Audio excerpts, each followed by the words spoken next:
शीर्षक: सामाजिक मानदंड बनाम व्यक्तिगत स्वतंत्रता। लेखक: Madan Mohan. Global humanity mission. प्रस्तावना। कहानी महानगर में रहने वाले एक युवक आर्यन और उसकी दोस्त सान्या की है।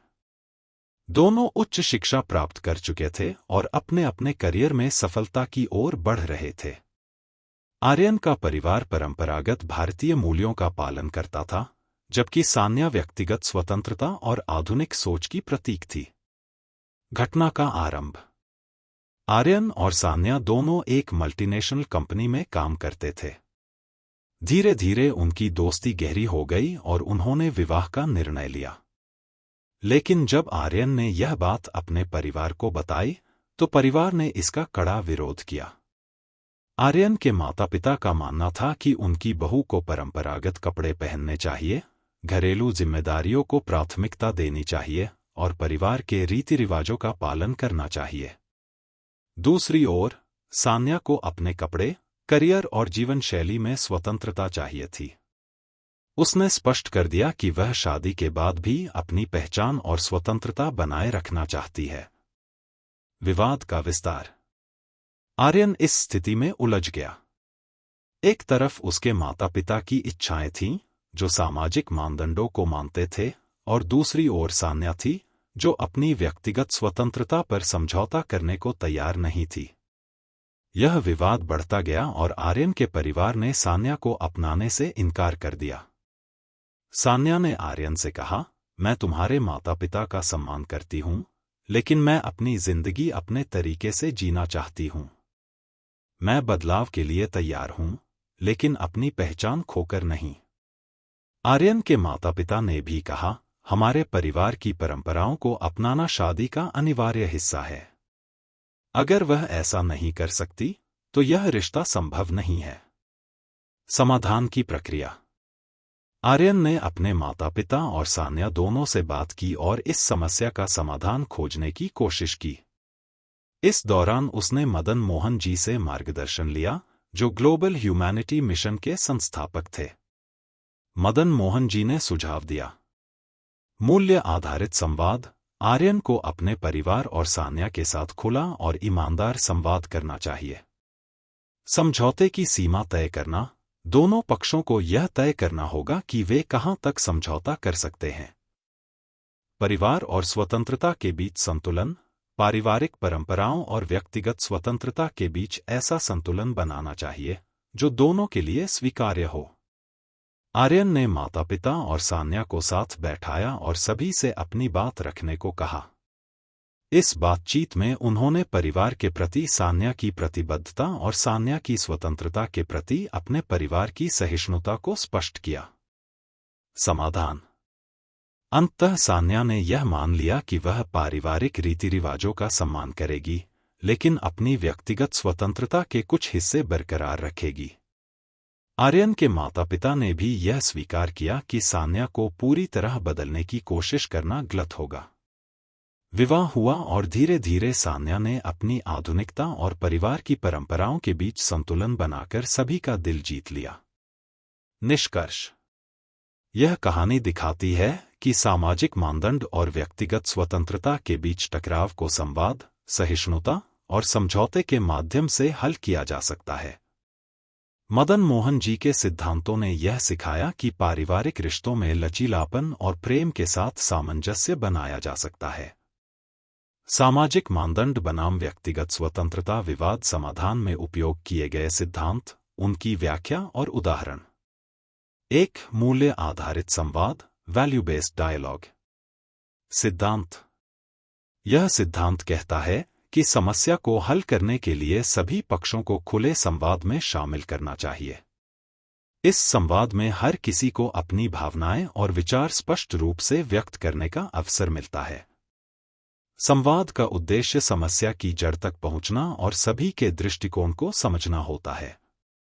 व्याख्या। संवाद का मुख्य उद्देश्य यह सुनिश्चित करना है कि सभी पक्षों को सुना जाए और उनकी भावनाओं का सम्मान किया जाए। यह प्रक्रिया विवाद को हल करने में मदद करती है, क्योंकि इससे दोनों पक्षों में विश्वास बढ़ता है। उदाहरण। कहानी में जब आर्यन ने अपने माता पिता को सान्या के साथ अपने रिश्ते के बारे में बताया, तो मदन मोहन जी ने सुझाव दिया कि वे एक साथ बैठकर खुली बातचीत करें। इस संवाद के दौरान सान्या ने अपने व्यक्तिगत जीवन के महत्व को समझाया और माता पिता ने पारिवारिक परंपराओं पर जोर दिया। 2. सहानुभूति और समझ, एम्पैथी एंड अंडरस्टैंडिंग। सिद्धांत।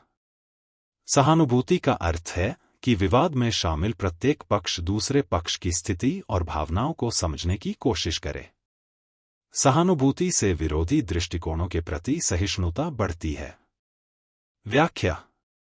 जब कोई व्यक्ति दूसरे की परिस्थितियों और भावनाओं को समझने की कोशिश करता है, तो समाधान की संभावना बढ़ जाती है।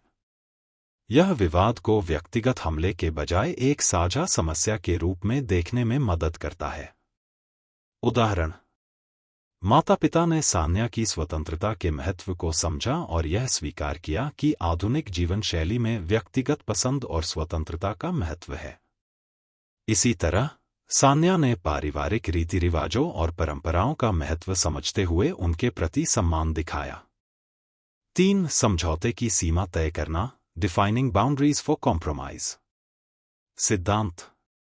समझौता एक ऐसा रास्ता है जिसमें दोनों पक्ष अपनी आवश्यकताओं को ध्यान में रखते हुए कुछ हद तक लचीलापन दिखाते हैं। लेकिन समझौते की सीमा तय करना आवश्यक है ताकि किसी भी पक्ष को लगे कि उनकी मूलभूत आवश्यकताओं की उपेक्षा की गई है। व्याख्या। समझौते में यह ध्यान रखना आवश्यक है कि किसी भी पक्ष की मूलभूत अपेक्षाओं की अनदेखी न हो। इससे एक ऐसा समाधान मिलता है जो सभी के लिए स्वीकार्य हो।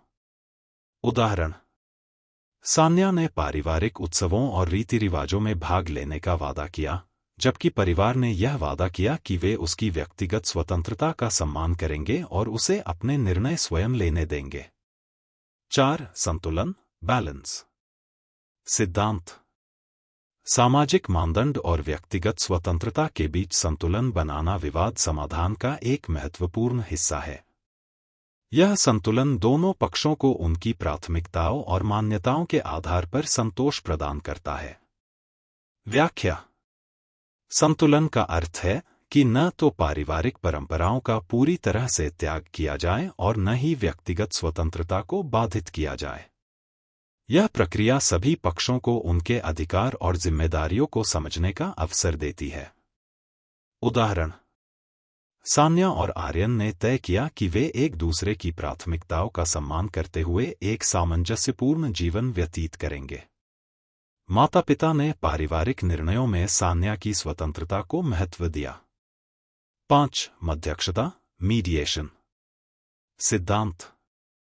मध्यक्षता में एक ऐसा तटस्थ व्यक्ति शामिल होता है जो विवाद में शामिल पक्षों के बीच संवाद स्थापित करने और समाधान खोजने में मदद करता है। व्याख्या। मध्यक्ष का उद्देश्य दोनों पक्षों को एक दूसरे के दृष्टिकोण को समझने और उनके बीच आपसी सहमति विकसित करने में मदद करना होता है। उदाहरण: मदन मोहन जी ने मध्यक्ष के रूप में भूमिका निभाई। उन्होंने माता पिता और सान्या के बीच संवाद को प्रोत्साहित किया और दोनों पक्षों को यह समझाने में मदद की कि समाधान संभव है। निष्कर्ष। कहानी में उपयोग किए गए इन सिद्धांतों ने स्पष्ट रूप से दिखाया कि कैसे संवाद, सहानुभूति, समझौता, संतुलन और मध्यक्षता जैसे उपकरणों का उपयोग करके सामाजिक मानदंड और व्यक्तिगत स्वतंत्रता के बीच विवाद को हल किया जा सकता है।